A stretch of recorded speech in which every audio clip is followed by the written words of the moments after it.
આપણા ભારતીય કલ્ચરની સંવેદના અને બીજા કન્ટ્રીની સંવેદનામાં શું તફાવત? હું એવું કહું છું કે ભારતની અંદર જન્મ લીધા પછી ઈશ્વરને કહેવાય કે તારો હજારો ગણો આશીર્વાદ અમારી ઉપર વરસ્યો કહેવાય કે અમને તે ભારત વર્ષની અંદર જન્મ આપ્યો.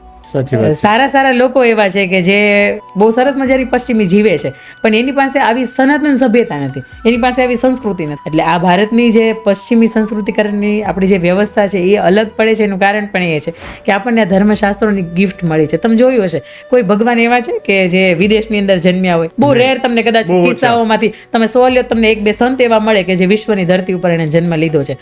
સારા સંત લઈ લો તમે, સારા મનુષ્યો લઈ લો, સારા મહામાનવ લઈ લો, તો એ બધાને કેમ ભારત વર્ષ કે એટલા માટે કે ભારતની ભૂમિ કંઈક એવી છે ને, એમાં ખાસ કરીને આપણે સુરતની ભૂમિ કે આપણી પાસે કંઈ નથી છતાં આપણને દેવાની ભાવના થાય, કારણ કે આ કર્ણની ભૂમિ છે. બરોબર, કર્ણના જો અગ્નિ સંસ્કાર અહીંયા થતા હોય છતાં આપણામાં વર્ષો પછી 5,500 વર્ષ પછી આ સભ્યતા આપણામાં આવતી હોય, તો ચોક્કસ આ ભારતની સંસ્કૃતિ છે ને એ પશ્ચિમી કે નહીં પણ વિશ્વની કોઈ પણ સંસ્કૃતિ છે એની કરતાં એક લેવલ ઉપર કહી શકાય કે એવી સંસ્કૃતિ છે આપણી.